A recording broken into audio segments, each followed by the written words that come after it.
येथील या भाग्यवंताच्या घरी श्री स्वामी समर्थ महाराज एका लहान बटूच्या स्वरूपात प्रगटले। त्यावेळेस त्या महाराजांना ओळखत सुद्धा नव्हते। पुढे त्यांची भेट गुरुदेव श्री स्वामीसूत महाराजांशी झाली।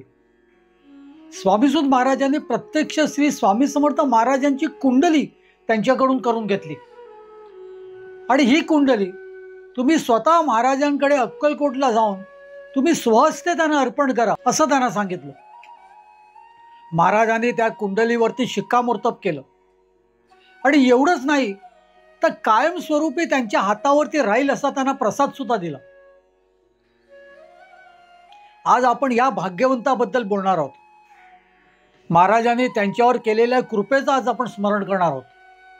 स्वामी कृपेने ही बोलत सेवाणी, नभे माझी करणी बोलवया। स्वामी सूत म्हणे स्वामीची कथा, कृपा बळे वार्ता बोलतसे। नमस्कार भक्त मंडळी, श्री स्वामीराजे माऊली या आपल्या लाडक्या यूट्यूब चॅनलमध्ये मी मिलिंद पिळगावकर अगदी नेहमीप्रमाणे तुमचं खूप खूप स्वागत करतोय। निजामशाहीच्या काळामध्ये मलिक अहमद शाह यांनी या बिंगार गावाच्या आजूबाजूला छोटी छोटी वस्ती वसवण्यास सुरुवात केली। 1490च्या सुमारास सीना नदीच्या काठावरती त्यांनी एक भला मोठा किल्ला बांधला। त्यावेळेला बीडचे प्रसिद्ध ज्योतिषी लक्ष्मेंद्र पाठक यांना अहमद शहानी तिथली वास्तू शांत करण्यास बोलवलं। अहमद शहाचा लक्ष्मेंद्र पाठकांवरती भलताच विश्वास होता, भलतीच श्रद्धा होती। त्यांनी लक्ष्मेंद्रांना इथेच ठेवून घेतलं। त्यांना भली मोठी हवेली दिली, आजूबाजूच्या 18 गावातल्या भिक्षुकीची सनद दिली आणि एवढंच नाही तर ज्योतिष शास्त्री म्हणून ताम्रपट सुद्धा दिलं। आता या परिसरामध्ये सुद्धा लक्ष्मण शास्त्रींचा एक दबदबा झाला। त्यांची ख्याती सर्वत्र दूर दूरपर्यंत पसरली। ते ज्योतिष शास्त्रामध्ये निपुण होते। त्यांनी सांगितलेली गोष्ट कधीही खोटी ठरली नाही। फक्त नगरच नाही तर आजूबाजूच्या गावामध्ये, आजूबाजूच्या शहरांमध्ये, छोट्या छोट्या परिसरामध्ये सुद्धा लक्ष्मेंद्र पाठकांचं एक उत्तम ज्योतिषी म्हणून नाव झालं। कालांतराने ह्याच पाठक घराण्यामध्ये माघ शुक्ल सप्तमी शके 1750 साली श्री बापूजी आणि साळूबाईंचे ह्या दाम्पत्याच्या पोटी नानांचा जन्म झाला। नाना सुद्धा खूप हुशार होते। ज्योतिषशास्त्राचा त्यांचा ती बालवयापासून अभ्यास होता। पुढे नगर जवळच्या कर्जत गावच्या भणगे घराण्यातील सखूबाईंशी त्यांचा अगदी बालवयातच विवाह झाला। पूर्वीच्या काळात बालविवाह होत असे। नानांचं शिक्षण इंग्रजी 7वी पर्यंत झालं आणि पुढे ते ज्योतिषशास्त्रामध्येच त्यांचं शिक्षण त्यांनी पूर्ण केलं। नाना सुद्धा अगदी परंपरागत अगदी उत्तम ज्योतिषी झाले। एवढंच नाही तर त्यांना पिंगला ज्योतिष म्हणत। पिंगला नावाचा पक्षी, त्याची भाषा नानांना कळत असायची, त्यामुळे नानांना पिंगला ज्योतिषी सुद्धा म्हटलं जायचं। नानांचा संसार अगदी सुखात चालला होता, पण कालांतरी झालेल्या कौटुंबिक कलहामुळे त्यांनी त्यांचं घर सोडलं। काही वर्षांनी आपल्या स्वतःच्या कमाईच्या हिमतीवरती त्यांनी नगर येथल्या गुज्जर गल्लीमध्ये एक छोटासा वाडा घेतला। या घरामध्ये नानांची भरभराट झाली। सखूबाईंची त्यांना साथ होतीच। नाना जेवढे धार्मिक तेवढे सखूबाई सुद्धा अत्यंत धार्मिक, बरं का। त्यामुळे घरात सगळे व्रतवैकल्य, उपास तापास होतच असायचा। या दाम्पत्याचं संकष्टीचं व्रत चाललेलं आणि श्रावण महिन्यातच त्याचं उद्यापन करायचं होतं। नानांनी सगळा ब्रह्मवृंद बोलवलेला। काही याज्ञिक वगैरे सुद्धा आले होते। त्याचबरोबर काही ब्राह्मण दाम्पत्यांना सुद्धा बोलवण्यात आलं होतं। घरात मंत्रघोष चालला होता। सर्वत्र वातावरण अगदी प्रसन्न होतं। पाहुण्यांची ये जा चालू होती आणि त्याचबरोबरीने नानांचा सप्तशतीचा पाठ सुद्धा चालला होता। कितीतरी ब्राह्मण आतल्या खोलीमध्ये एकत्र आले होते आणि त्यांचा सप्तशतीचा पाठ चालला होता। बाहेर काही ब्राह्मण यज्ञाची तयारी करत होते। सखूबाईंची मात्र आत बाहेर धावपळ चालूच होती आणि तेवढ्यामध्ये एक प्रसन्न असा सुवास दळवळू लागला। भक्तमंडळी, इतका सुंदर आणि इतका छान आणि इतका मस्त तो सुवास होता का सगळ्यांचं लक्ष तिथे वेधलं गेलं. प्रत्येक जण एकमेकाला विचारत होता, हा सुवास कसला, इतका छान सुवास येतोय. सखूबाई सुद्धा जरा गडबडल्याच, कारण त्या सुवासाची अत्तर किंवा फुलं अशी कोणीच आणलेली नव्हती. मग हा सुवास नेमका येतोय कुठून? प्रत्येक जण एकमेकाला विचारत तर होतच होतं. त्याच पद्धतीने लोकांना कळत नव्हतं, एकदम अचानक इतका छान सुवास कसा काय आला. तेवढ्यात भक्तगणो, सखूबाईंचं लक्ष घरातील एका भल्या मोठ्या खांबाकडे गेलं. त्या खांबातून एक प्रकाश येत होता. त्या पाहत राहिल्या. त्यांना काहीच कळेना नेमकं घडतंय काय. आणि काही वेळाने त्या खांबातून एक अष्टवर्षीय नाथपंथी वेशातली एक बालमूर्ती प्रगटली. सखूबाईंच्या नकळत हात जोडले गेले, पण त्यांना कळलं नाही बालमूर्ती इथे एकदम अचानक अशी प्रगटली कशी. त्या एकटक तिथे बघत होत्या. त्या बालमूर्तीने सखूबाईंच्याकडे भिक्षा मागितली. माई बघतेस काय, भिक्षा वाढ. हा गोरा पान नाथपंथी बटू हा नेमका कोण, या विचारामध्ये सखूबाई फक्त त्याच्याकडे पाहत होत्या. त्यावर त्याने पुन्हा भिक्षा मागितली, 3दा भिक्षा मागितली. माई भिक्षा वाढतेस ना, लवकर वाढ. तेव्हा कुठे सखूबाई एकदम भानावर आल्या. त्या लागली स्वयंपाकघरात गेल्या. स्वयंपाकघरामध्ये गणरायांसाठी मोदक तळले जात होते. त्यातला अगदी नुकताच तेलातून काढलेला गरम गरम मोदक त्यांनी आणून त्या बटूच्या भिक्षा पात्रामध्ये वाढला. त्यावर त्या बटूने स्मित हास्य दिलं. सखूबाईंकडे बघितलं आणि तिथेच अंतर्धान पावले. आपल्या डोळ्यासमोर खांबातून प्रकाश येतोय काय, आणि त्या खांबातून एक छोटीशी नाथपंथीय बालमूर्ती प्रगटते काय, भिक्षा मागते काय, आणि ताबडतोब भिक्षा दिल्यावरती ती अंतर्धान पावते काय. सखूबाईंना काहीच कळेना असं झालं. बरं, तिथे आलेले सगळा जो काय ब्रह्मवृंद होता, सगळे पाहुणे होते, ते मात्र सखूबाईंकडे पाहत होते. त्यांना कळत नव्हतं की सखूबाईची एवढी धावपळ कशाला चाललंय. आतमधला अगदी गरम गरम मोदक आणून तिने कोणाला वाढला, कारण त्या सर्वांना ते काहीच दिसलं नाही. पण सखूबाई मात्र भ्रमिष्ठासारख्या काही वेळ तिथेच उभ्या होत्या. लोकांनी त्यांना भानावरती आणलं. लोकांनी त्यांना भानावरती आणण्याचा खूप प्रयत्न केला. अखेरीस आतमध्ये जाऊन नानांच्या कानावर ही गोष्ट घातली. तोवर नानांच्या सप्तशतीच्या पाठाची सांगता सुद्धा झाली होती. नाना बाहेर येणार, तो सखूबाई आतमध्ये धावत धावत गेल्या आणि नानांना ही सगळी हकीकत सांगितली. हे सगळं ऐकून नाना काही वेळ स्तब्ध बसले आणि काही वेळाने सखूबाईंना सांगितलं, अगं तू भाग्यवान आहेस, तुला प्रत्यक्ष परमेश्वराचं दर्शन झालेलं आहे. पण हे परमेश्वर आपल्याकडे त्या खांबातून प्रगट होऊन सखूबाईंकडे भिक्षा मागितली, हे नेमके कोण असावेत, या विचारात मात्र नाना कायम पडले होते बरं का. नानांना काहीच सुचत नव्हतं की हे कोण आले असतील. आपल्या ज्योतिष व्यवसायाच्यामुळे नानांचं खूप फिरणं व्हायचं. मुंबईला सुद्धा ते नेहमी येत जात असत. त्यानंतर काही दिवसामध्ये त्यांचं मुंबईला येणं झालं. नानात हे अत्यंत भाविक होते. साधू संत विभूतींचं दर्शन घ्यायला त्यांना खूप आवडायचं.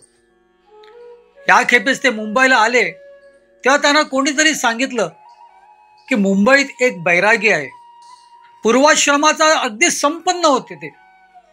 पण काय अचानक झालं काय माहिती नाही, त्यांच्या गुरूंच्या सांगण्यावरनं त्यांनी सगळं काय लुटवून दिलं, सगळं काही त्यांनी सगळं दान केलं आणि आज ते बैरागी झालेले आहेत. नाना लगेच त्यांच्या दर्शनाला गेले. भक्त मंडळी ते दुसरे तिसरे कोणी नसून आपले गुरुदेव श्री स्वामी सूत महाराज होते. ते जसे स्वामी सुतांच्या दर्शनाला गेले, जसे त्या मुख्य दरवाजातून आतमध्ये एक पाऊल टाकताच स्वामी सुतांनी त्यांना विचारलं, नगरकर जोशी तुम्हीच ना. हे ऐकून नानांना काहीच कळेना असं झालं. प्रथमच आपण या ग्रहस्थांना भेटतोय, त्यांनी सुद्धा अगदी प्रथमच आपल्याला बघितलेलं आहे. मग अशा वेळेला आपल्याला त्यांनी ओळखलं कसं काय. आणि त्यावर त्यांचा तो तेजपुंज देह, त्यांचं ते तेज, त्यांचं ते स्वरूप बघून नाना स्वामी सुतांनाच शरण गेले. साक्षात परब्रह्म परमेश्वर भेटल्यासारखं त्यांना वाटू लागलं. स्वामी सुतांनी सुद्धा त्यांचं ते खूप प्रेमाने स्वागत केलं. त्यांना बसवलं, त्यांना खाऊ पिऊ घातलं, त्यांच्या डोक्यावरनं हात वगैरे फिरवला त्यांची चौकशी केली, पण नाना त्यांना काय विचारणार, विचारू की नाही विचारू नको की ह्या विचारातच काही वेळ गेला. अखेर स्वामी सुतांच्या काही सेवेकरांना त्यांनी एका बाजूला नेऊन विचारलं, ही कोण विभूती आहे, याने मला ओळखलं कसं काय. तेव्हा त्या मठातील सेवेकरांनी त्यांना सांगितलं, हे पूर्वाश्रमीचे हरिभाऊ तावडे अक्कलकोटला स्वामी समर्थ महाराजांकडे गेले आणि महाराजांनी त्यांना आपला सूतच करून घेतला. आज ते स्वामीसूत महाराज म्हणून प्रचलित आहेत. हे ऐकून नाना भलतेच प्रभावित झाले. एका श्रीमंत घराण्यातला मुलगा महाराजांकडे येतो काय आणि महाराजांच्या सांगण्यावरनं सर्व काय लुटून टाकतो काय, महाराजांनी दिलेली कफनी परिधान करतो आणि स्वामी सूत म्हणून या मठामध्ये राहतो. खरोखर त्यांचं हे एकूण त्यांचं छोटंसं अल्पचरित्र ऐकल्यावरती नाना भलतेच खुश झाले आणि तेवढेच प्रभावित सुद्धा झाले. ते त्यानंतर ज्या ज्या वेळेला मुंबईला येत त्या वेळेला स्वामी सुतांचं येऊन दर्शन घेत असत. स्वामी सुतांचं सुद्धा त्यांच्यावरती हळूहळू प्रेम जडलं. नानांची भक्ती, स्वामी सुतांचं प्रेम, मग काय नानांचं भाग्यच जणू उदयाला आलं होतं. एक दिवशी नाना स्वामी सुतांच्या दर्शनाला आलेले असताना स्वामी सुतांनी त्यांना जवळ बोलवलं आणि मोठ्या प्रेमाने सांगितलं, नाना, आजपासून तुम्ही माझ्या समर्थांचे जोशी झालात बरं. नगरला तुमच्या घरी माझ्या बापाचा स्वामी समर्थ महाराजांचा मठ होणार आहे.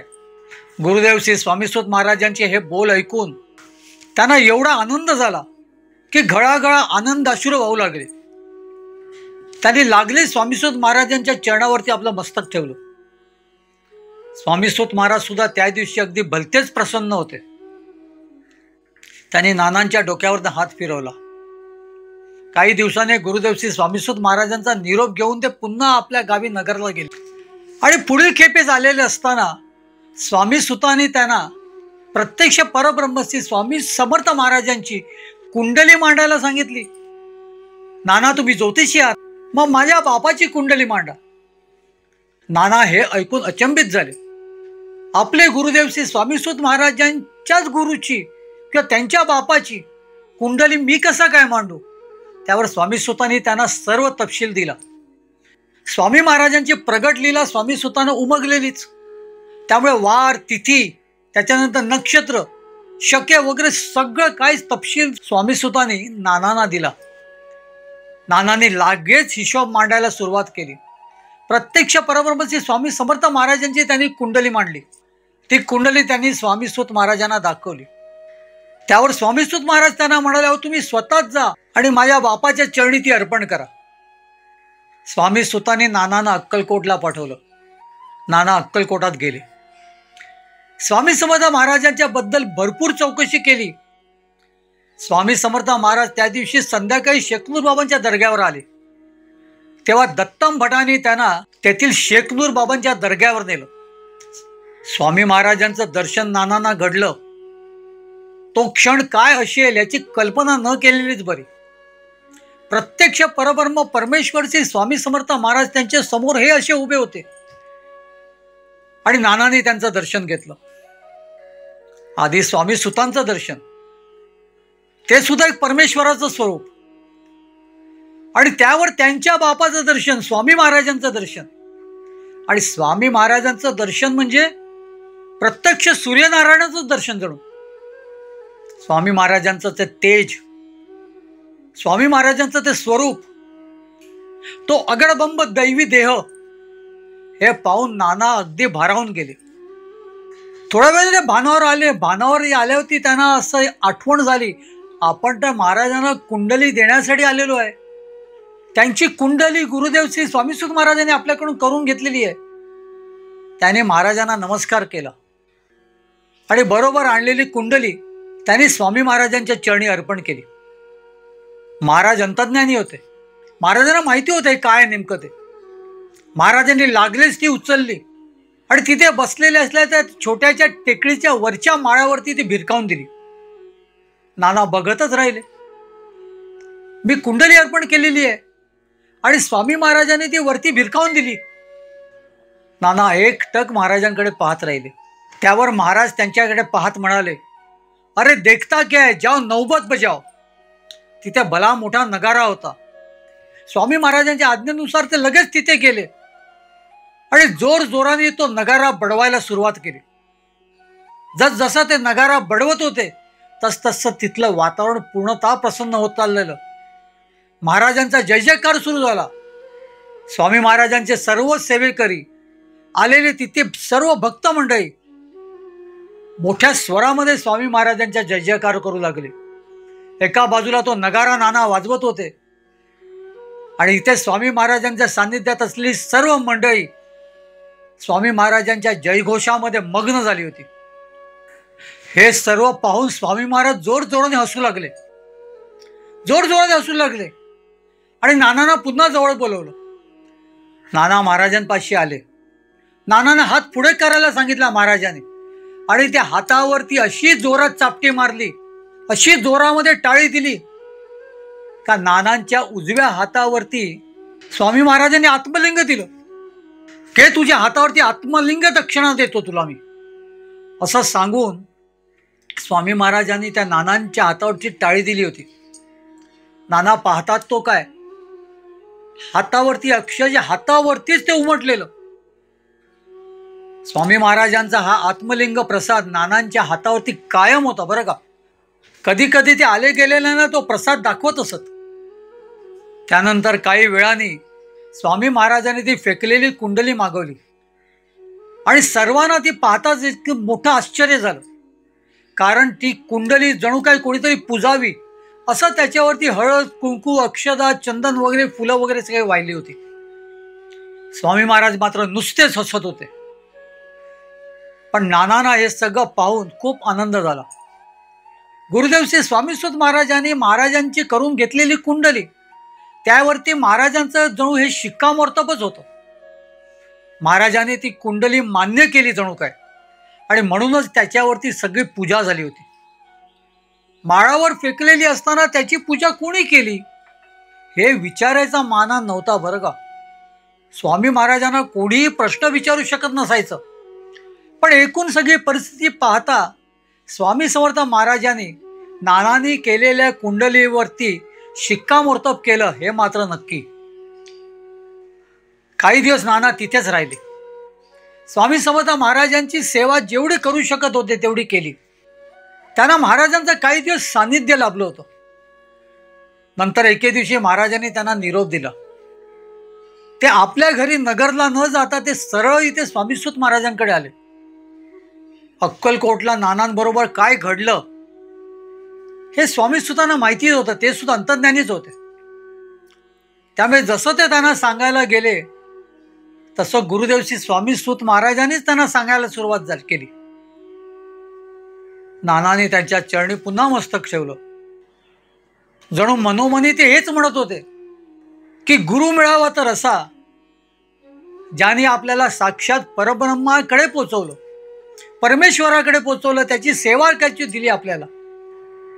गुरुदेव श्री स्वामीसुत महाराजांच्या सानिध्यात नाना भलतेच खुश असायचे. ज्या ज्या वेळेला मुंबईला येत त्या वेळेला स्वामीसुतांच्या सानिध्यातच राहायचे.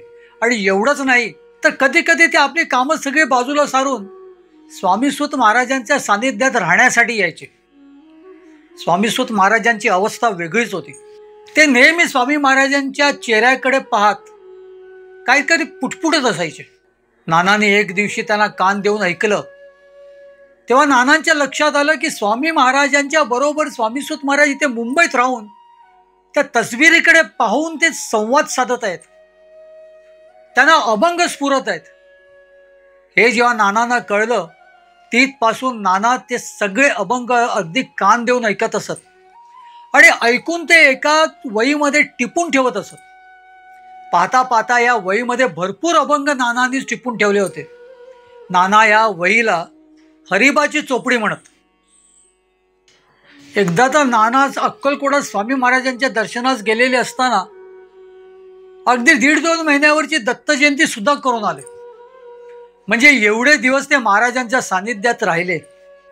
स्वामी महाराजांच्या सानिध्यात राहून त्यांना भलताच आनंद मिळायचा. एके दिवशी अक्कलकोटात स्वामी महाराज बसलेले होते. नेहमीप्रमाणे प्रचंड गर्दी होती. आजूबाजूच्या गावाचीच नाही तर लांब लांबच्या प्रदेशातून सुद्धा महाराजांच्या दर्शनासाठी लोक आली होती. त्यात एक धोंड भट म्हणून एक ब्राह्मण सुद्धा होता. या धोंड भटाला स्वामी महाराजांनी जवळ बोलवलं. आपल्या चरणातील चर्म पादुका काढल्या आणि त्याला दिल्या आणि सांगितलं, अरे नगरला माझा नाना आहे, त्याला नेऊन दे. आणि बरोबर तिथले 2 सेवेकरी सुद्धा दिले. स्वामी महाराजांची आज्ञा होताच महाराजांचा निरोप घेऊन हा धोंडभट लागलीच निघाला. मजल दर मजल करत तो पायीच नगरला पोचला. बरोबर महाराजांचे 2 सेवेकरी होतेच. नगरच्या वेशीजवळच्या हनुमानाच्या मंदिरामध्ये तो थांबला आणि तिथे तो नाना जोशींची चौकशी करू लागला.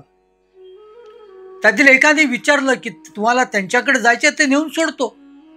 नाही म्हणे, आता तिथे फक्त त्यांना एवढाच निरोप द्यायचे आहे की अक्कलकोटच्या स्वामी समर्थ महाराजांनी त्यांच्यासाठी पादुका पाठवलेल्या आहेत. हा निरोप जेव्हा नानांकडे पोचतो तेव्हा नानांना भलताच आनंद होतो.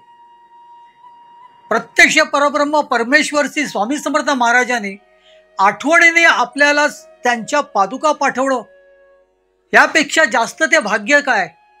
नाना लागलीच सगळी तयारी करतात. वेगवेगळी वाद्य मागवतात, पालखी तयार करतात आणि मोठा लवाजमा तयार करून त्या मारुती मंदिरापाशी जातात. मारुती मंदिरापाशी हे धोंडभट बसलेलेच असतात स्वामी महाराजांची पादुका घेऊन. नाना त्यांना नमस्कार करतात, पादुकांना लोटांगण घालतात आणि त्या मोठ्या प्रेमाने मोठ्या इतमानाने ते पादुका त्या पालखीमध्ये ठेवून आज सगळा लवाजमा वाजत गाजत ते स्वतःच्या घरी घेऊन येतात. फक्त म्हणजे तो दिवस त्या पूर्ण नगरमध्ये एक आनंदाचा जल्लोष झालेला असतो. कारण सर्वांना कळतं की नाना जोशींचे गुरु श्री स्वामी समर्थ महाराजांच्या पादुका आलेल्या आहेत. आजूबाजूची मंडळी, ते गावकरी किंवा तसेच आजूबाजूच्या गावातले लोक सुद्धा नानांना मानत असतात. आणि त्यावर नानांचे गुरु, नानांचा परब्रह्म परमेश्वर श्री स्वामी समर्थ महाराज यांच्या पादुका नानांच्या घरी आल्या आहेत म्हटल्यावरती तिथे अगदी गर्दी ओसंडते बरं का. खूप लोक तिथे येतात. पण काही दिवसांनी एक वेगळाच विषय येतो. नगरची सगळी ब्राह्मवृंद किंवा ब्राह्मण मंडळी नानांवरती थोडे नाराजच होतात. ते सर्व येऊन नानांना सांगतात, अहो नाना, आपण ब्राह्मण आहोत, अशा वेळेला या चर्म पादुका तुम्ही देवाऱ्यात कशा काय ठेवल्या? आणि तुमच्यासारख्या जाणकार माणसाला ही अशी चूक करावी हे शोभत नाही तुम्हाला. पण नानांचा स्वामी समर्थ महाराजांवर तर ते भलताच विश्वास असतो. ते म्हणतात, हे चर्म पादुका झाल्या म्हणून काय, त्या प्रत्यक्ष परब्रह्माच्या आहेत, प्रत्यक्ष परमेश्वराच्या आहेत. आणि ह्या वादाचं एकूण होतं काय, तर नगरचा संबंध परिसर हा नानांवरती बहिष्कार टाकतो. नानांकडे कोणी येत नाही. नानांचे सगळे व्यवहार बंद करतात. कुठल्याही दुकानात जाऊन काय घ्यायचं असेल तरी सुद्धा नानांना दिला जात नाही. पण नाना खऱ्या अर्थाने स्वामी भक्त असतात, त्यामुळे त्यांच्या मतावरती ते ठाम असतात. गावाने आपल्यावरती बहिष्कार टाकला असेल, महाराज तर आपल्याकडे दुर्लक्ष करणार नाहीत. महाराजांचं आपल्याकडे लक्ष आहे, आपल्या गुरुदेव श्री स्वामीसुत महाराजांचं सुद्धा लक्ष आहे.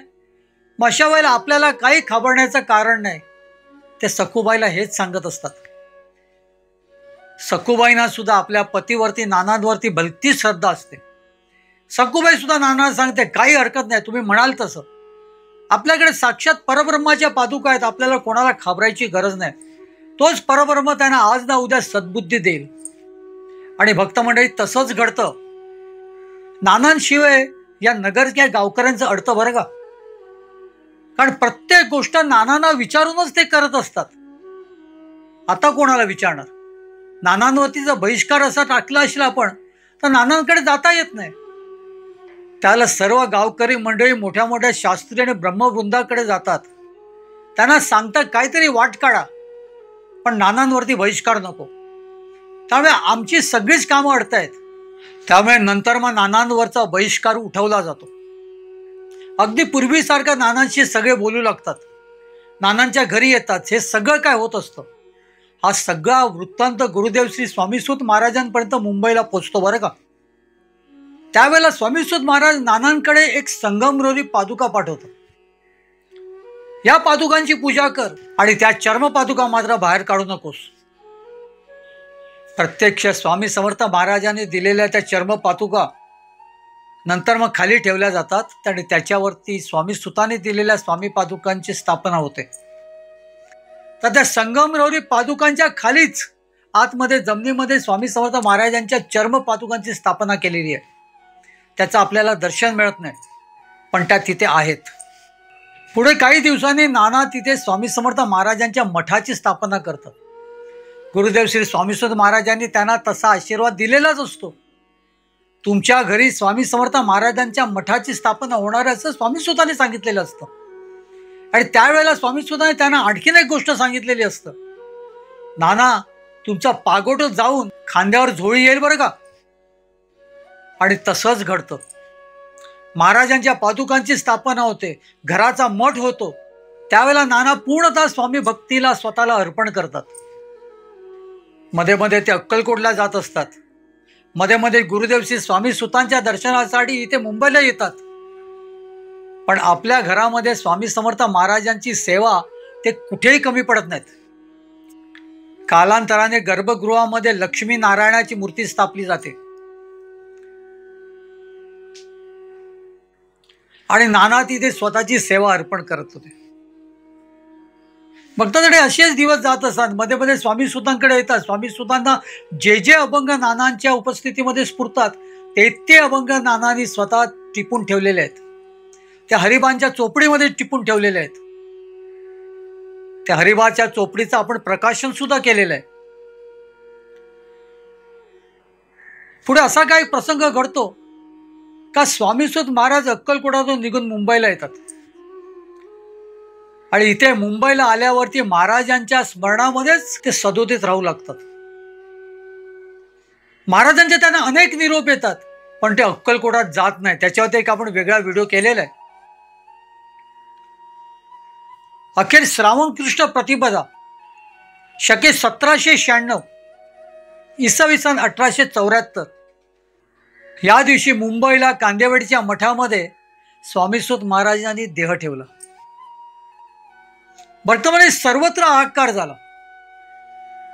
गणेश बल्लाळ मुळेकरांच्या चरित्रामध्ये त्या दिवसाचं काही प्रमाणामध्ये वर्णन त्यांनी केलेलं आहे. हजारो लोक जमली होती. अखेर स्वामीसुत महाराजांना समाधी देण्यात आली. त्याला नाना रेखी अगदी धावपळीने मुंबईला आले होते. त्यांचा जीव अगदी खासावीस झाला होता. त्यांनी त्यांच्या गुरुदेव श्री स्वामीसुत महाराजांना अगदी मोठ्या जड अंतकरणाने निरोप दिला. त्यानंतर ते अक्कलकोटला नेहमी जात असत. अगदी नेहमी जात असत. 4 वर्षांनी चैत्र कृष्ण त्रयोदशीच्या दिवशी शके 1800 इसवी सन 1878 साली श्री स्वामी समर्थ महाराजांनी सुद्धा देह ठेवला. महाराजांची एकूण गंभीर परिस्थिती आणि गंभीर प्रकृती पाहता बाळप्पा महाराजांनी आणि भुजंगाने सर्वत्र तारी पाठवलेल्या. तसं नानांना सुद्धा कळवण्यात आलेलं. त्यामुळे महाराजांनी देह ठेवण्याच्या 2-4 दिवस अगोदरच नाना तिथे अक्कलकोटला पोचले होते. एक 2-3 दिवस का असो, पण त्यांना अखेरचं स्वामी समर्थ महाराजांचं सानिध्य लाभलं. अगदी ह्याच काळामध्ये मुंबईच्या नाईक करंडे सुद्धा ते धावपळीने स्वामी महाराजांच्या दर्शनास आले. त्यांना सुद्धा भुजंगांनी तार पाठवलेली. त्यांच्याबरोबर त्यांचे चिरंजीव होते. ते महाराजांकडे येताच महाराजांना त्यांनी विचारलं, आता मी काय करायचं? आम्ही तुम्ही असं करताय, तुम्ही देह ठेवल्यावरती आम्ही कोणाकडे बघायचं? तेव्हा स्वामी महाराजांनी त्यांना सांगितलं की तू शिर्डीला जा. नाईक करंडेंना शिर्डी माहिती नव्हती, पण बाजूला नानाच बसले होते. नानांनी सांगितलं, आमच्याच परिसरामध्ये शिर्डी हे गाव आहे, तिथे कोणतरी एक अवलिया आहेत, हे माझ्या कानावरती आहे, आम्ही तुम्हाला तिथे घेऊन जाऊ. त्यानंतर 2-3 दिवस ते तिथेच होते. स्वामी समर्थ महाराजांनी देह ठेवला. त्यांना समाधी देण्यात आली आणि त्यानंतर हे नाईक करंडे पितापुत्र नानांबरोबर आधी नगरला गेलो आणि नगरला गेल्यावरती नानांनी त्यांना नंतर शिर्डीला घेऊन गेले. तिथे साईबाबांचं त्यांना दर्शन घडलं. खुद्द स्वामी समर्थ महाराजांनी त्यांना सांगितलेलं की यापुढे तू शिर्डीला माझ्या साईकडे जा. ते साईबाबांकडे जाऊ लागले. पण नानाने मात्र आयुष्यभरामध्ये स्वामी खेरीज कधीच दुसरा विचार केला नाही. स्वामी समर्थ महाराजांनी देह ठेवून आता 33 वर्ष झालेली. नानांचं हळूहळू वय होत होतं. त्यांना थकवा येत चाललेला. कामकाज ज्योतिष कार्य वगैरे सगळं चालू होतं. पण वयमानानुसार ते थकले होते. एक दिवशी घरात सुपारी खात झोपाळ्यावरती बसलेले असताना घरात एक पिंगला पक्षी आला आणि तो सरळ त्यांच्या येऊन डोक्यावरती बसला. नानांच्या ते लक्षात येण्याच्या अगोदरच तो उडाला आणि स्वामी मठाच्या कळसावरती जाऊन बसला. नाना त्याच्याकडे पाहत राहिले. नानांना त्यांचा संकेत मिळालेला, कारण नाना ज्या पिंगला पक्षाची भाषा जाणून होते. तेवढा ते विचार करतायत तो पुन्हा तो पक्षी येऊन त्यांच्या डोक्यावरती बसला. त्यावेळेला नानांनी उपस्थित असलेल्या तिथे सगळ्या लोकांना सांगितलं, आता मी फक्त 2 दिवस इथे आहे, त्यानंतर मी देह ठेवणार आहे. हे ऐकून नानांचे सर्व कुटुंब ते हादरूनच गेलं. अखेर चैत्र वद्य षष्ठी शके 1833 साली बुधवार दिनांक 19 एप्रिल 1911 साली नानांनी स्वामी नामातच आपला अखेरचा श्वास घेतला. नाना स्वामी चरणी विलीन झाले. पण देह ठेवण्या अगोदर काही दिवस त्यांनी संन्यास धारण करून श्री चिदानंद महाराज असं नाम धारण केलं होतं. भक्तगणो, नानांनी देह ठेवला ही बातमी जशी पसरली तसं नगरच नाही तर आजूबाजूच्या गावातले शहरातली माणसं सुद्धा सगळी नगरमध्ये केंद्रित झाली. नानांची भली मोठी अंत्ययात्रा काढण्यात आली. नानांना समाधी द्यायचं ठरलं. पण त्या काळामध्ये ब्रिटिश राजवटीमध्ये समाधीला असा ताबडतोब परवानगी मिळत नसायची. त्याचा भलताच त्रास झाला. अखेर काकासाहेब मिरेकर हे नानांच्या एका भक्तांनी खूप धावपळ केली. सरकार दरबारी त्यांचं काही प्रमाणात वजन सुद्धा होतं. ते सर्व काय वापरून त्यांनी ती परवानगी मिळवली आणि नानांची समाधी करण्यात आली. अगदी जड अंतकरणाने या नगरकर भक्तांनी नानांचा देह या समाधीमध्ये ठेवला. समाधीवरती गणरायांची मूर्तीची स्थापना झाली. एका छोट्याशा शिवलिंगाची स्थापना सुद्धा झाली. या समाधीचं जेव्हा दगडी बांधकाम झालं तेव्हा त्याच्यावरती एक कोनशिला लावण्यात आली. त्यावर चिदानंद स्वामी असं नाव आहे.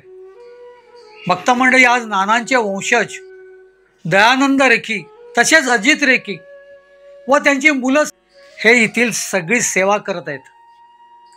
हा मठ उत्तम प्रकारे आज सुद्धा स्वामी समर्थ महाराजांचा मठ म्हणून प्रचलित आहे. प्रत्यक्ष परब्रह्माच्या आविष्काराची कुंडली करण्याचं भाग्य या नानांना लाभलेलं. खरोखर त्याची भक्ती थोर होती. प्रत्यक्ष परब्रह्मश्री स्वामी समर्थ महाराजांनी त्यांच्या हातावरती आत्मलिंग दिलं होतं. ते आत्मलिंग त्यांच्या हातावरती ती कायम स्वरूपामध्ये होतं. महाराजांची कृपा त्यांच्यावरती कायम राहिली. महाराजांचं प्रेम त्यांच्यावरती कायम राहिलं. कारण महाराजांची भक्ती त्यांनी खऱ्या अर्थाने ती कायम स्वरूपात केली.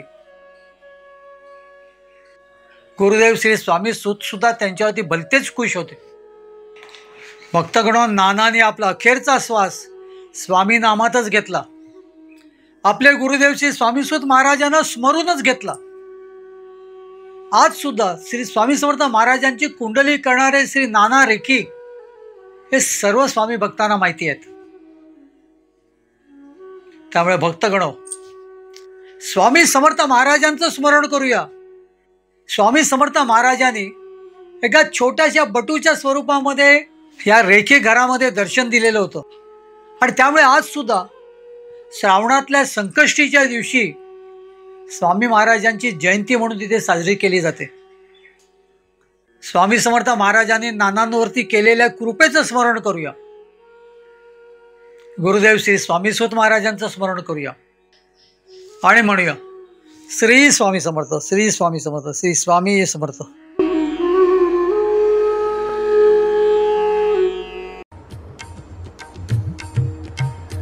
स्वामी देई हेची दान, नित्य चरणाचे दर्शन, चरणाचे दर्शन, नित्य चरणाचे दर्शन. मज नको धन दारा, तुझ्या चरणी द्यावा थारा, चरणी द्यावा थारा, तुझ्या चरणी द्यावा थारा.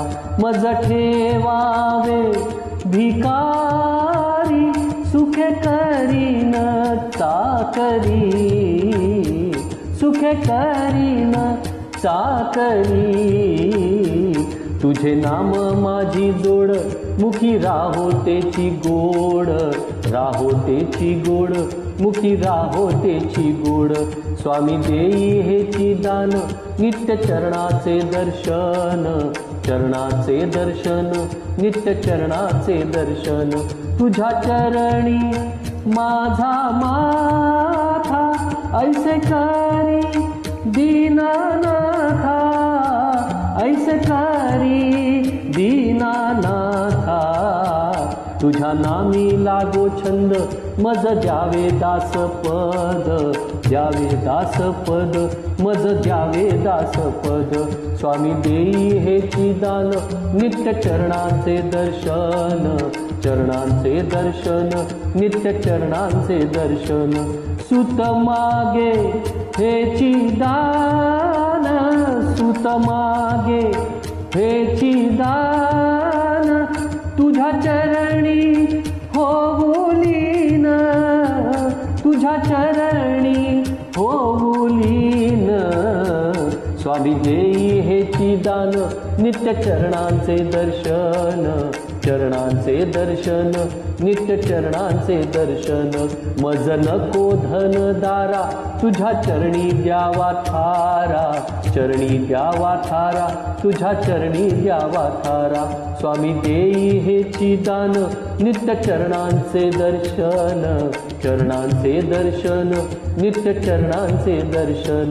स्वामी देई हेची दान, स्वामी देई हेची दान, स्वामी देई हेची